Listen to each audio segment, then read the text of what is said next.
আসসালামু আলাইকুম প্রিয় চাকরি প্রত্যাশী ভাই বোনেরা। আজ আমরা বাংলাদেশ ন্যাশনাল ক্যাডেট কোর অধিদপ্তরের প্রশ্নের সমাধান করব। প্রশ্নটি মূলত অফিস সহকারী নিয়ে হয়েছিল। পরীক্ষাটি অনুষ্ঠিত হয় 13-12-2024 সালে অর্থাৎ ডিসেম্বরের 13 তারিখে। পরীক্ষাটির সময় ছিল 90 মিনিট এবং এটা 70 মার্কের পরীক্ষা হয়েছিল এবং পরীক্ষাটি অনুষ্ঠিত হয়েছিল এমসিকিউতে। পরীক্ষার প্রথমে দেওয়া ছিল বাংলার অংশ। বাংলা অংশে দেওয়া ছিল যে 1 নম্বরে বাক্যের ক্রিয়াপদের সাথে অন্যান্য পদের যে সম্পর্ক তাকে কি বলে? তাহলে বাক্যে ক্রিয়াপদের সাথে অন্যান্য পদের যে সম্পর্ক তাকে সাধারণত আমরা কারক বলে থাকি। ক্রিয়াপদের সাথে অন্য পদের সম্পর্ককে কারক বলা হয়। 2 নম্বরে দেশে ক্রিয়ার বিষয়কে কি বলে? ক্রিয়ার বিষয়কে কর্ম বলা হয়। এরপরে 3 নম্বরে দেশে অতিকায় শব্দের বিপরীত শব্দ কি? অতিকায় শব্দের বিপরীত শব্দ হচ্ছে ক্ষুদ্রকায়, আর অনু এর বিপরীত শব্দ হচ্ছে বৃহৎ, আর অধিকের বিপরীত শব্দ হচ্ছে অল্প। তাহলে অতিকায় শব্দের অর্থ হচ্ছে ক্ষুদ্রকায়। এরপর 4 নম্বরে দেশে কোন বানানটি শুদ্ধ? তাহলে এখানে ক নম্বরে দেশে সরয়ত শিক্ষার্থী, থয়ের শিক্ষার্থী, অতিথি। তাহলে এখানে গ নম্বর উত্তর হচ্ছে সঠিক। সরয়ত তয়ের শিক্ষার্থী, থয়ের শিক্ষার্থী। প্রথমে ছোট ত, পরে হচ্ছে বড় ত হবে। 5 নম্বরে দেশে গায়কের সন্ধি বিচ্ছেদ কোনটি? গায়কের সন্ধি বিচ্ছেদ হচ্ছে গে যোগ অক গায়ক। এটা এখানে গ হবে। তাহলে গে যোগ অক গায়ক। তারপর হচ্ছে 6 নম্বরে দেশে ঝিনুক থেকে মুক্তা মেলে। এখানে ঝিনুক কোন কারক? তাহলে ঝিনুক থেকে যেহেতু, অর্থাৎ ঝিনুক থেকে মুক্তা মেলে, তাহলে সেক্ষেত্রে আলাদা অর্থে বোঝাতে, সাধারণত আলাদা অর্থে সাধারণত অপাদান কারক বোঝায়। সাধারণত চ্যুত, বিচ্যুত, আলাদা, থেকে, হতে এরকম অর্থ প্রকাশ করলে সাধারণত অপাদান কারক হয়। তাহলে উত্তরটি হচ্ছে অপাদান কারক। তারপর 7 নম্বরে দেওয়া আছে কার্তিক ও অগ্রহায়ণ এই 2 মাস মিলে কি কাল হয়? কার্তিক এবং অগ্রহায়ণ এই 2 মাস মিলে হেমন্তকাল হয়। বাংলা 12টি মাসের মধ্যে 6টি ঋতু বিদ্যমান। এর মধ্যে হচ্ছে কার্তিক এবং অগ্রহায়ণ এই 2 মাস মিলে সাধারণত হেমন্তকাল হয়। 8 নম্বরে দেওয়া আছে যা আঘাত পায়নি এর বাক্য সংকোচন কোনটি? তাহলে যা আঘাত পায়নি, আঘাত যদি না পেয়ে থাকে তাহলে সেটা হচ্ছে অনাহত। তাহলে এটির বাক্য সংকোচন হচ্ছে অনাহত। এরপরে 9 নম্বরে দেওয়া আছে কোন বানানটি শুদ্ধ? এখানে 3 নম্বর বানানটি আমাদের সঠিক, কারণ হচ্ছে গয়রিকার হয় ঋষিকার মূর্ধন্য নয় দীর্ঘিকার নিয়ে হয়। গৃহিণী বানানে মূর্ধন্য নয় দীর্ঘিকার নিয়ে হয় গৃহিণী। এরপরে 10 নম্বরে দেওয়া আছে কোনটি কাটি বাংলা উপসর্গ? এখানে অব হচ্ছে বিদেশি উপসর্গ, অতিও বিদেশি উপসর্গ, এখানে পরি হচ্ছে বিদেশি উপসর্গ। শুধুমাত্র ইতি হচ্ছে আমাদের কাটি বাংলা উপসর্গ। আচ্ছা, এরপরে 11 নম্বরে দেওয়া আছে মন নামতি বাগদাটির অর্থ কি? মন নামতি বাগদাটির অর্থ হচ্ছে অস্থির মানব মন, মানে হচ্ছে কোনো কাজে যদি স্থির না থাকে তাহলে সেক্ষেত্রে এই মন নামতি অর্থ প্রকাশ করে। তাহলে হচ্ছে অস্থির মানব মন যদি স্থির না থাকে। এরপরে 12 নম্বরে দিয়েছে কোনটি তৎসম শব্দ? তাহলে এখানে মানব হচ্ছে তৎসম শব্দ। এরপরে 13 নম্বরে দিয়েছে কপোল এর প্রতিশব্দ কি? তা কপোল অর্থমাত্র হচ্ছে আমাদের গাল। তা কপোল শব্দের প্রতিশব্দ হচ্ছে গাল। আর বাগ্য, ললাট, কপাল এগুলো সবই একই অর্থ প্রকাশ করে, শুধুমাত্র ভিন্ন ধর্মী হচ্ছে গাল। তো কপোল মানে হচ্ছে গাল। 14 নম্বর হচ্ছে দম্পতি কোন সমাস? দম্পতি হচ্ছে একটা দ্বন্দ্ব সমাস, কারণ হচ্ছে এটা কোনো অর্থে প্রাধান্য পায় না, যায় ও পতি মিলে হয় দম্পতি। তাহলে সেক্ষেত্রে হচ্ছে এখানে দ্বন্দ্ব সমাস হচ্ছে দম্পতি। আর এটার হচ্ছে জায়া, জায়া প্লাস হচ্ছে পতি, এটা মিলে হয় আমাদের দম্পতি। এই দুইটা মিলে হয় আমাদের দম্পতি। তাহলে এটা দুইটা পূর্বপদ বা পরপদের কোনো অর্থের প্রাধান্য পায় না, এই জন্য এটাকে বলা হয় দ্বন্দ্ব সমাস। এরপরে 15 নম্বরে আছে একাদশী বৃহস্পতি অর্থ কি? একাদশী বৃহস্পতি মানে হচ্ছে সৌভাগ্যের বিষয়। কোনো কিছু ফল ভোগ করাটা হচ্ছে সৌভাগ্য, হঠাৎ করে কোনো কিছু পাওয়া সেটা হচ্ছে সৌভাগ্য। তারপর 16 নম্বরে আছে জাকের কই বাগদাটির অর্থ কি? জাকের কই অর্থ বলতেছে একই দলের লোক। জাকের কই এর বাগদাটির অর্থ হচ্ছে একই দলের লোক। তবে 17 নম্বর দেশে কৃতদাসের হাসি উপন্যাসের জনককে? কৃতদাসের হাসি উপন্যাসের জনক হচ্ছে শওকত ওসমান। বাংলা সাহিত্যের একজন কবি, শওকত ওসমান এটি লিখেছেন উপন্যাসটি। এরপর 18 নম্বরে দেওয়া আছে পয়জার। পয়জারের সমার্থক শব্দ কি? পয়জার মানে হচ্ছে পাদুকা, আমরা যেটাকে চটি, জুতা যাই বলে থাকি, এগুলো হচ্ছে পয়জার। তা পয়জার মানে হচ্ছে পাদুকা। তারপর হচ্ছে 19 নম্বরে দেওয়া আছে বামেতর। বামেতর শব্দটির অর্থ কি? বামেতর শব্দটি হচ্ছে ডান অথবা দক্ষিণ, এটা দক্ষিণও থাকতে পারে। তাহলে বামেতর শব্দটির অর্থটি হচ্ছে দক্ষিণ অথবা ডান। তাহলে উত্তরটা হচ্ছে এখানে যেহেতু ডান দেওয়া আছে তাহলে ডান হবে। তারপর 20 নম্বরে দিয়েছে যা নিন্দার যোগ্য নয় সেটা হচ্ছে অনিন্দীয়। আর যেটা নিন্দার যোগ্য সেটা হচ্ছে নিন্দনীয়। তাহলে সঠিক উত্তর হচ্ছে এখানে অনিন্দ, যা নিন্দার যোগ্য না সেটা হচ্ছে অনন্দ, আর যদি নিন্দার যোগ্য হয় তাহলে হচ্ছে নিন্দনীয় হবে। 21 নম্বর ইংরেজি অংশ দেওয়া আছে। ইংরেজি অংশ প্রথমে দেওয়া আছে ইট ইজ আই হোম, এখানে এম টু ব্লেম, এখানে এটা হচ্ছে অর্থটা হচ্ছে এটাই আমি, যেখানে আমাকে দোষী, আমি দোষী। তাহলে এখানে সাধারণত আমার নিজের অর্থ প্রকাশ করতে হয়, তাহলে সেই ক্ষেত্রে হচ্ছে এম বসবে। আচ্ছা, তারপরে 22 নম্বরে দিয়েছে রাম এজ ওয়েল এজ রহিম, এখানে ডট ডট দেয়ার দিয়েছেন। তাহলে এজ ওয়েল এজ যুক্ত সেন্টেন্স থাকলে সাধারণত প্রথমটাকে সাবজেক্ট হিসেবে ধরা যায়। তা রাম যেহেতু এখানে প্রথমে, তা রাম হচ্ছে সিঙ্গুলার পার্সন, তো সিঙ্গুলার পার্সনের সাথে সাধারণত ওয়াজ বসে। তাহলে এখানে রাম এজ ওয়েল এজ রহিম ওয়াজ দেয়া হবে। এরপর 23 নম্বরে দেওয়া আছে সিনোনিম অফ ইন্ডিজিনিয়াস ইজ, তাহলে ইন্ডিজিনিয়াস মানে হচ্ছে দেশীয় বা স্থানীয়, আমরা যেটাকে বোঝাই। তাহলে এখানে মডার্ন মানে হচ্ছে আধুনিক, পুর মানে হচ্ছে গরিব, আর লোকাল মানে হচ্ছে স্থানীয়। তো লোকাল অর্থ হচ্ছে এখানে ও সঠিক উত্তর। তাহলে ইন্ডিজিনিয়াস মানে হচ্ছে স্থানীয়, তাহলে লোকাল অর্থ হচ্ছে স্থানীয়, তো উত্তরটি লোকাল। 24 নম্বরে হচ্ছে অ্যান্টোনিয়াম অফ জেন্টল ইজ, তাহলে জেন্টল মানে আমরা যাটাকে বলি ভদ্র বলে থাকি। তাহলে সেখানে হচ্ছে রুড মানে হচ্ছে জেন্টলের বিপরীত শব্দ লিখতে বলছে, তাহলে রুড মানে হচ্ছে তার অভদ্র বোঝাবে, আমরা যেটাকে বলি বা খারাপ ব্যবহার। তাহলে এখানে উত্তরটা হচ্ছে রুড। 25 নম্বরে হচ্ছে অ্যান্টোনিয়াম অফ প্লেজার ইজ, তাহলে প্লেজার মানে হচ্ছে আনন্দ। তাহলে এখানে প্লেজারের বিপরীত শব্দ বসাতে বলতেছে, তাহলে প্লেজার হচ্ছে আনন্দ, আনন্দের বিপরীত শব্দ হচ্ছে বিষাদ বা বেদনা। তাহলে হ্যাপিনেসও অর্থ হচ্ছে না, ওয়েল অর্থ ভালো, তারপর হচ্ছে হাইপোথিসিস এটাও হবে না, তাহলে পেইন মানে হচ্ছে কি ব্যথা, এখানে পেইন হবে সঠিক উত্তর। 26 নম্বর হচ্ছে হুইচ ওয়ান ইজ কনজাংশন, তা কনজাংশন আমরা জানি যেগুলো হচ্ছে এন্ড, বাট, অর, এইগুলো হচ্ছে আমাদের কনজাংশন। তাহলে এখানে অর হচ্ছে আমাদের এখানে কনজাংশন, যেহেতু এখানে অর দেওয়া আছে, তাহলে এখানে অর হচ্ছে কনজাংশন। 27 নম্বরে দেওয়া আছে প্রথমে শূন্যস্থান দেওয়া আছে the country is under developed, it is beautiful. তাহলে এখানে বাংলা অর্থটা হচ্ছে যেরকম বাংলাদেশ, বাংলাদেশ অনুন্নত, সুন্দর, ইট ইজ সুন্দর, এটি সুন্দর। তাহলে আমাদের এখানে বাট শব্দের অর্থ হচ্ছে কিন্তু, আমি যদি এখানে বলি কিন্তু বাংলাদেশ অনুন্নত, এটি সুন্দর, এটা অর্থটা কেমন প্রকাশ করে? তাহলে আমরা এখানে যদি অলদো শব্দ, অলদো শব্দের অর্থ হচ্ছে যদিও, তো although the country is under developed it is beautiful, যদিও বাংলাদেশ অনুন্নত তবু সুন্দর। তাহলে সেক্ষেত্রে আমাদের এই অর্থটা সঠিক হয়, আর ইট অথবা হয় এখানে সঠিক অর্থ প্রকাশ করে না। 28 নম্বরে দেওয়া আছে neither my brother my sister ও নেকার। তাহলে সেন্টেন্সের প্রথমে যেহেতু নাইদার দেওয়া আছে, নাইদার আমরা একটা নিয়ম জানি, নাইদার ডট ডট নর বসে, তাহলে নাইদার পরে এখানে যেহেতু ডট ডটের জায়গায় একটা শব্দ দেওয়া আছে, এরপরে যেহেতু ডট ডট দিয়েছে, তাহলে এখানে নাইদার নর বসবে। আর এখানে যদি আইদার দেওয়া থাকতো তাহলে আইদারের পরিবর্তে আমাদের অর বসাতে হয়, তাহলে সঠিক উত্তর হচ্ছে এখানে নর। 29 নম্বরে দেওয়া আছে দ্য প্রাইসেস অফ রাইস আর, মানে হচ্ছে চালের দাম বৃদ্ধি পাচ্ছে, তাহলে হচ্ছে রাইজিং, এখানে রাইজিং হবে, রাইজিং মানে হচ্ছে বৃদ্ধি পাওয়া, তাহলে the prices of rice are rising, তাহলে হচ্ছে চালের দাম বৃদ্ধি পাচ্ছে, যেহেতু চলতেছে, চলমান, তাহলে সেক্ষেত্রে কন্টিনিউয়াস ফর্মটা বসবে, রাইজিং হবে। পরে 30 নম্বরে হচ্ছে আই হ্যাভ এর পরে এখানে হেড বসাইতে হবে, তাহলে I have had my super. 31 নম্বরে হচ্ছে while, sorry he dot dot while I was reading, তাহলে যেহেতু হোয়াইল শব্দটা মাঝখানে দেওয়া আছে, তাহলে সেই ক্ষেত্রে হচ্ছে হোয়াইলের প্রথমে হচ্ছে ফার্স্ট ইনডিফিনিট টেন্সের হয় এবং পরের অংশ ফার্স্ট কন্টিনিউয়াস হয়। তার প্রথম হচ্ছে ফার্স্ট ইনডিফিনিট টেন্স হবে এবং পরের অংশ ফার্স্ট কন্টিনিউয়াস টেন্স হবে।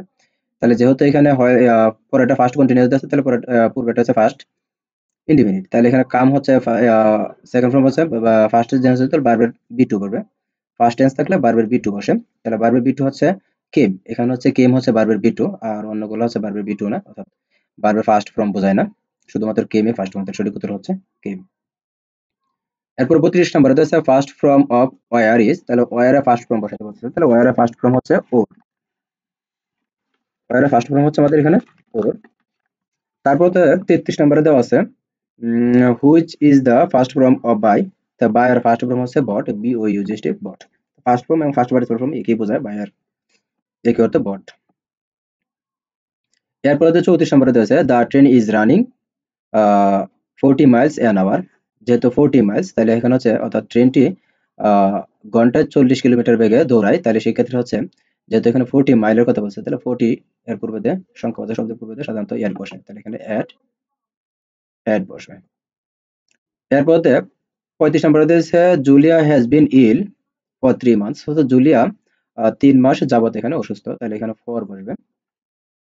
তারপর হচ্ছে 36 নম্বরে, Dhaka is becoming one of the busiest city in Asia. তাহলে বুসিয়েস্ট মানে হচ্ছে আহ, ব্যস্ততম বোঝায়।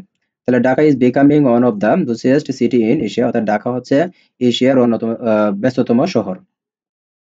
তাহলে এখানে উত্তর হচ্ছে বুসিয়েস্ট। আচ্ছা, তারপর হচ্ছে উম 35 নম্বর হচ্ছে what is the masculine gender of মারে। তা মারে হচ্ছে এখানে একটা আমাদের জেন্ডার চেঞ্জ করতে বলছে, তো মারে হচ্ছে গুটুকি, আর মেসকুলিন জেন্ডার হচ্ছে স্টেলন, গুটুকি যেটাকে বলা হয়।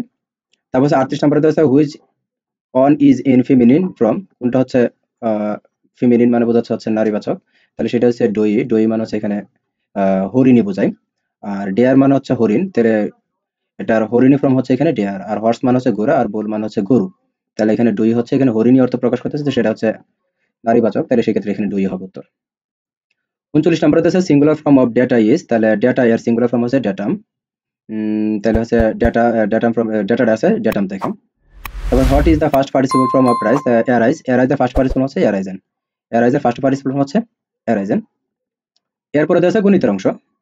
গণিতের অংশ প্রথমে দেওয়া আছে 6 অঙ্কের ক্ষুদ্রতম সংখ্যা এবং 4 অঙ্কের বৃহত্তম সংখ্যার অন্তর কত হবে। তাহলে 6 অঙ্কের ক্ষুদ্রতম সংখ্যা হচ্ছে 1 লিখে হচ্ছে 5টা শূন্য, আহ 1 লিখে যদি আমরা 5টা শূন্য দিই, এখান থেকে যেহেতু অন্তর, অন্তর মানে হচ্ছে বিয়োগফল, তাহলে হচ্ছে 4 অঙ্কের বৃহত্তম সংখ্যা, 4 অঙ্কের বৃহত্তম সংখ্যা হচ্ছে 4টা 9। তাহলে 4 অঙ্কের 4টা 9 যদি আমরা বিয়োগ করি, তাহলে হচ্ছে আমাদের 9 0 0 0 1, এটা যদি আমরা বিয়োগ করি তাহলে হচ্ছে আমাদের এটার সাথে মিলে যায় 9 0 0 1। এরপরে যে আমাদের 42 নাম্বার আছে 1 হতে 10 পর্যন্ত সংখ্যাগুলোর সমষ্টি কত। তাহলে 1 হতে 10 পর্যন্ত সমষ্টির সূত্র রয়েছে এটা এরকম, আহ, আমাদের প্রথম সংখ্যা যোগ হচ্ছে শেষ সংখ্যা, তো প্রথম সংখ্যা যোগ হচ্ছে শেষ সংখ্যা হচ্ছে 10, ভাগ হচ্ছে 2, এবং এর সাথে গুণ দিতে হবে তার পদের সংখ্যা, তার পদের সংখ্যা হচ্ছে 10টি। তাহলে 10টি যদি পদের সংখ্যা হয়, তাহলে 10 আর 1 হচ্ছে 11, 11 সাথে যদি আমরা 10 গুণ করি তাহলে হচ্ছে 110, 110 এর যদি আমরা 2 দ্বারা ভাগ করি তাহলে হচ্ছে আমাদের 55। তাহলে উত্তর হচ্ছে এখানে 55, তাহলে এটা সঠিক উত্তর হচ্ছে 55। তারপর হচ্ছে 43 নম্বরে দেওয়া আছে ভাজক ভাগফলের 10 গুণ, ভাজক 0.5 হলে ভাজ্য কত। তাহলে আমাদেরকে আগে ভাজ্য বের করতে গেলে ভাজ্যের একটা সূত্র রয়েছে, ভাজক ভাগফল গুণ হচ্ছে ভাজক। তাহলে আমাদের এখান থেকে আগে ভাগফলটা বের করে নিতে হবে, যেহেতু ভাগফলের 10 গুণ বলছে তো আগে ভাগফলটা নিতে হবে। তো ভাগফলটা বের করতে গেলে প্রথমে হচ্ছে ভাগফল সমান সমান হচ্ছে আহ, ভাগফল সমান সমান হচ্ছে এখানে যেহেতু ভাজক দেওয়া আছে 0.5, এটার ভাগ দিব হচ্ছে 10 দ্বারা, তাহলে সেক্ষেত্রে হচ্ছে আমাদের 0.05 হবে। 10 দ্বারা ভাগ করলে 0.05। এখন যেহেতু ভাজ্যর কথাটা বলতেছে, তাহলে ভাজ্য সমান সমান হচ্ছে আহ ভাজ্য সমান সমান হচ্ছে আমাদের এখানে আহ 0.05 গুণ হচ্ছে এবং হচ্ছে কত 0.5, কারণ হচ্ছে আমরা জানি ভাজ্য সমান সমান হচ্ছে ভাগফল গুণ ভাজক। তাহলে ভাগফল যেহেতু আমরা এখানে 0.05 পাইছি এবং ভাজক তো দেওয়া আছে 0.05, এই দুটি আমরা গুণ করলে হচ্ছে 0.025, এটার উত্তর হচ্ছে 0.025। এরপরে দেওয়া আছে আমাদের এর অংশ ওই 44 নম্বর 1 থেকে 30 পর্যন্ত কয়টি মৌলিক সংখ্যা আছে। তাহলে 1 থেকে 30 পর্যন্ত আমরা যদি মৌলিক সংখ্যা বের করি তাহলে সেই ক্ষেত্রে হচ্ছে আমরা মৌলিক সংখ্যা যেগুলোকে বলি, তাহলে হচ্ছে 2, তারপর তো হচ্ছে 3, তারপর হচ্ছে 5, তারপর হচ্ছে 7, 11, 13, 17, 19, তারপর হচ্ছে 23 এবং হচ্ছে 29। তাহলে এখানে টোটাল হচ্ছে 1 2 3 4 5 6 7 8 9 10টা, তাহলে হচ্ছে সঠিক উত্তর হচ্ছে 10টা। এখানে উত্তর হচ্ছে আমাদের 10টা হবে। আচ্ছা, এরপরে দেওয়া আছে আমাদের আহ 45 নম্বরে 1 যোগ 1 এর বর্গ কত। তাহলে 1 যোগ 1 এর বর্গ হচ্ছে আমাদের এখানে 4, কারণ হচ্ছে 1 আর 1 যোগ করলে হচ্ছে 2, 2 1 আর 1 যোগ করলে হচ্ছে 2, এরপর যেহেতু বর্গ তাহলে হচ্ছে 2 এর যদি আমরা বর্গ করি তাহলে হচ্ছে কত 4, তাহলে উত্তরটা হচ্ছে 4। এরপরে তো দেওয়া আছে 46 নম্বরে 5 জন সদস্যের একটি সমিতি প্রত্যেকেই সদস্য সংখ্যার 5 গুণ করে চাঁদা দিলে চাঁদার পরিমাণ কত হবে। তাহলে যেহেতু সদস্য সংখ্যা 5 জন, তাইলে প্রত্যেকে 5 গুণ করে চাঁদা দিতেছে, তাহলে সদস্য সংখ্যা যদি 5 গুণ করে চাঁদা দেয় তাহলে আমরা ধরে নিব যে 5x ইন্টু হচ্ছে কত 5। তাহলে সেই ক্ষেত্রে হচ্ছে যেহেতু 5 গুণ করে বলতেছে তাহলে 5 গুণ 5 গুণ 5, তাহলে সমান সমান হচ্ছে 5 5 25, 5 25 125, তাহলে উত্তরটা হচ্ছে 125। এরপর 47 নম্বরে দেওয়া আছে তিনটি ক্রমিক সংখ্যার যোগফল 33 হলে তাদের গুণফল কত হবে। তাহলে তিনটি ক্রমিক সংখ্যার গুণফল যদি আমাদের 33 হয়, তাহলে আমরা ধরে নিতে হবে যে একটা সংখ্যা হচ্ছে x, অপর সংখ্যাটা হচ্ছে x প্লাস 1, এরপরের সংখ্যাটা হচ্ছে x প্লাস 2। তারপর অপর পরের সংখ্যাটা যদি x প্লাস 2 হয়, তাহলে সমান সমান হচ্ছে আমাদের 33। তারা বলে দিছে। তাহলে যদি 33 হয়, তাহলে এখানে একটা x আর এখানে একটা x আর এখানে তিনটা x আর এদিক দিয়ে হচ্ছে 2 আর 1 যোগ করলে হচ্ছে 3 সমান সমান হচ্ছে 33। তাহলে যদি 33 হয়, তাহলে 3x সমান সমান হচ্ছে এদিক দিয়ে 33 থেকে যদি আমরা 3 মাইনাস করি তাহলে হচ্ছে 30। তাহলে 30-এ আমরা যদি এই 3টা এদিক দিয়ে গুণ এটা ওই দিক দিয়ে নিয়ে যাই, তাহলে উত্তর হবে আমাদের 10।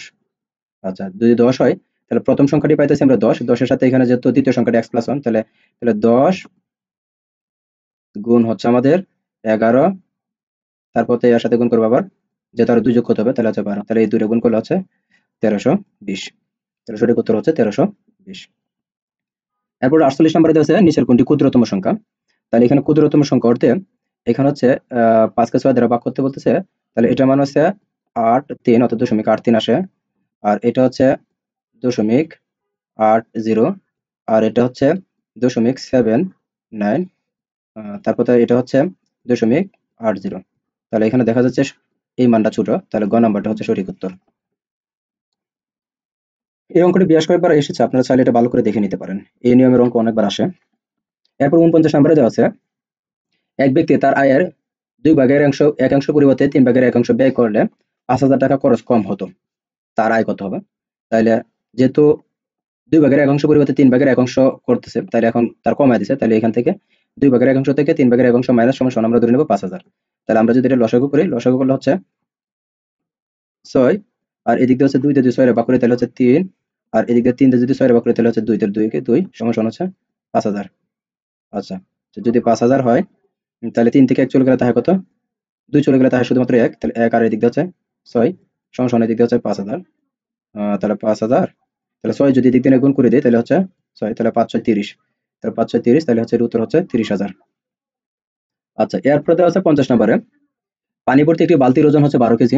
বালতির অর্ধেক পানি ভর্তি হলে তার ওজন হয় 7 কেজি। শুধু বালতির ওজন কত। তাহলে যেহেতু 7 কেজি ওজন হয়, তাহলে 7 মাইনাস হচ্ছে যেহেতু বালতির অর্ধেক হয়, তাহলে সেই ক্ষেত্রে হচ্ছে আমাদের আহ, এটাকে ধরে নিতে হবে যে বালতির ওজন হচ্ছে পি কেজি। তাহলে হচ্ছে আমরা ধরে নিলাম যে পি বাই হচ্ছে কত 2, আর এটার সাথে যেহেতু আরো পি আছে, বালতির ওজন আছে যেহেতু অর্ধেকের থেকে, সমান সমান হচ্ছে আমাদের 12। তাহলে আমরা এটা যদি ক্যালকুলেট করি তাহলে হচ্ছে পি বাই 2 হয়। তাহলে পি বাই 2 হইলে এদিক দিয়ে সমান সমান হচ্ছে আমাদের 5 আসে।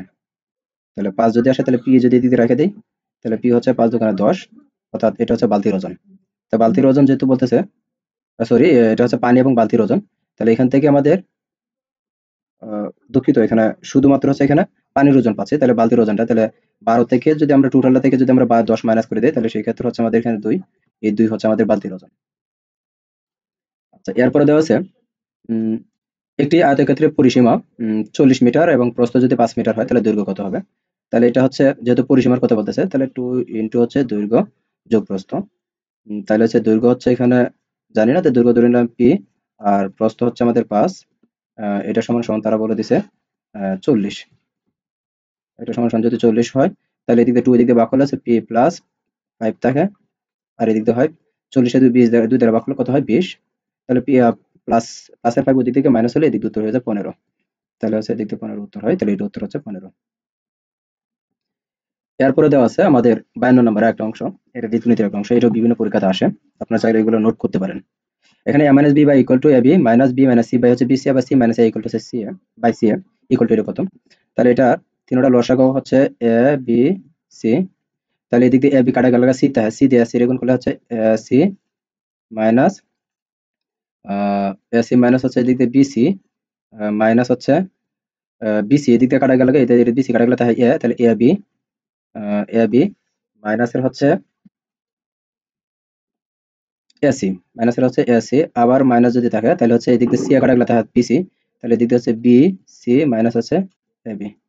তাহলে এদিক দিয়ে এবি প্লাস এবি, এদিক দিয়ে মাইনাসের এটা এদিক দিয়ে এসে পড়বো প্লাস এসে পড়বো, তাহলে হচ্ছে প্লাসের এবি মাইনাসের এবি কাটা, আর এদিক দিয়ে হচ্ছে এটা কিন্তু মাইনাস থাকলে এটা প্লাসের বিসি হয়ে যাবে, তাহলে এই বিসি আবার এই বিসি কাটা যাবে, যেহেতু এখানে মাইনাস দেওয়া আছে, এখানে মাইনাস, এখানে মাইনাস, মাইনাস থাকলে ভিতরে চিহ্ন পরিবর্তন হয়ে যায়। তাহলে বিসি বিসি কাটা গেল এদিক দিয়ে এসি প্লাস এ প্লাস এর এদিক দিয়ে আছে মাইনাস এ, তাহলে সমান সমান উপরে দেওয়া হয় 0 0 বাই এবিসি, 0 তে যত সংখ্যা বার করবো তার মান হবে 0।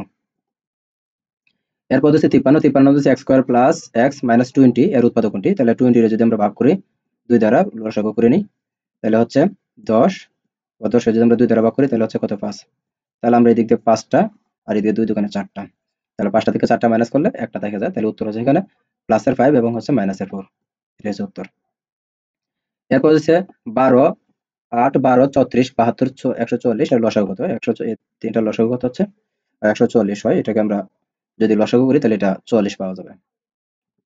এরপরে দেওয়া আছে 55 নম্বরে একটি কোণের দ্বিগুণ যদি 60 ডিগ্রি হয় তো পুরো কোণ কত, তাহলে একটা কোণের দ্বিগুণ মানে হচ্ছে 60 ডিগ্রি, তাহলে এর অর্ধেক হচ্ছে 60 এর অর্ধেক হচ্ছে 30, তাহলে 30 ডিগ্রি যদি হয় তাহলে পুরো কোণ হচ্ছে 90 ডিগ্রি, তাহলে 90 থেকে যদি আমরা 30 মাইনাস করি তাহলে সেই ক্ষেত্রে হচ্ছে আমাদের 60 ডিগ্রি, তাহলে উত্তর হচ্ছে 60 ডিগ্রি। এরপরে যেটা দেওয়া ছিল সেটা হচ্ছে সাধারণ গণিতের অংশ। সাধারণ জ্ঞান যেহেতু দেওয়া আছে 56 থেকে 70 পর্যন্ত, তাহলে 56 নম্বর হচ্ছে এশিয়ার ক্ষুদ্রতম দেশ কোনটি, এশিয়া মহাদেশের ক্ষুদ্রতম দেশ হচ্ছে মালদ্বীপ এবং এশিয়া মহাদেশের মোট দেশ সংখ্যা হচ্ছে 44টি। এরপরে দেওয়া হচ্ছে 57 নম্বরে এশিয়া মহাদেশের দেশের সংখ্যা কয়টি, এশিয়া মহাদেশের দেশের সংখ্যা হচ্ছে 44টি। 18 নম্বরে হচ্ছে পৃথিবীর সর্বোচ্চ পর্বত শৃঙ্গ কোনটি, পৃথিবীর সর্বোচ্চ পর্বত শৃঙ্গ হচ্ছে এভারেস্ট, এটি নেপাল এবং হচ্ছে চীনের মধ্যবর্তী সীমান্তে অবস্থিত। 59 নম্বরে দেওয়া আছে ইন্টারনেট কবে চালু হয়, ইন্টারনেট আমেরিকা প্রথম 1969 সালে প্রথম চালু করা হয়। 60 নম্বরে হচ্ছে ইন্টারনেট ব্যবহারে বর্তমানে শীর্ষ দেশ কোনটি, ইন্টারনেট ব্যবহারে শীর্ষ দেশ হচ্ছে ভারত, তবে পৃথিবীর মধ্যে সবচেয়ে বেশি ইন্টারনেট ব্যবহার করা হচ্ছে চীন। এরপরে 61 নম্বরে হচ্ছে চীনের মহাপ্রাচীরের দৈর্ঘ্য কত, এখানে চীনের মহাপ্রাচীরের এক্স্যাক্টলি উত্তরটা দেওয়া নাই, এটার উত্তরটা হচ্ছে 8850 কিলোমিটার। তারপর হচ্ছে 62 নম্বর হচ্ছে অলিম্পিক পতাকার কয়টি রং থাকে, অলিম্পিক পতাকার রং থাকে 5টি। 63 নম্বরে হচ্ছে প্রথম সাব গেমস কোথায় অনুষ্ঠিত হয়, প্রথম সাব গেমস অনুষ্ঠিত হয় কাঠমান্ডুতে, নেপালের কাঠমান্ডু, নেপালের রাজধানীর নাম হচ্ছে কাঠমান্ডু। এরপর 64 নম্বর হচ্ছে হিরোশিমা নিক্ষিপ্ত আণবিক বোমার নাম কি, হিরোশিমা নিক্ষিপ্ত আণবিক বোমার নাম হচ্ছে লিটল বয়। এরপর হচ্ছে 65 নম্বরে জাতীয় বিশ্ববিদ্যালয় কোথায় অবস্থিত, জাতীয় বিশ্ববিদ্যালয় গাজীপুর জেলায় অবস্থিত। 66 নম্বরে কোন রাষ্ট্রীয় অনুষ্ঠানে জাতীয় সঙ্গীতের কত চরণ বাজানো হয়, রাষ্ট্রীয় অনুষ্ঠানে সাধারণত প্রথম 4 চরণ অনুষ্ঠান চালানো হয় আর শিক্ষা প্রতিষ্ঠানের ক্ষেত্রে 10 চরণ। 67 নম্বরে আছে বাংলাদেশের কোন দ্বীপটি প্রবাল দ্বীপ নামে পরিচিত, বাংলাদেশের সেন্ট মার্টিন দ্বীপ হচ্ছে প্রবাল দ্বীপ নামে পরিচিত। 68 নম্বরে দেওয়া আছে নিচের কোনটি স্থপতি লুই আইকান, বাংলাদেশের জাতীয় সংসদের স্থপতি হচ্ছে লুই আইকান। এরপরে দেওয়া আছে 69 নম্বর, 69 নম্বর আছে বাংলাদেশের প্রথম অস্থায়ী প্রেসিডেন্ট কে ছিলেন, বাংলাদেশের প্রথম অস্থায়ী প্রেসিডেন্ট ছিলেন সৈয়দ নজরুল ইসলাম এবং প্রথম প্রেসিডেন্ট ছিলেন হচ্ছে বঙ্গবন্ধু শেখ মুজিবুর রহমান। 70 নম্বর আছে বাংলাদেশের প্রথম প্রধান সেনাপতি কে ছিলেন, বাংলাদেশের প্রথম প্রধান সেনাপতি ছিলেন জেনারেল আতাউল গনি ওসমানী। এই ছিল আমাদের জাতীয় ন্যাশনাল ক্যাডেট কোর অধিদপ্তরের প্রশ্নের সমাধান।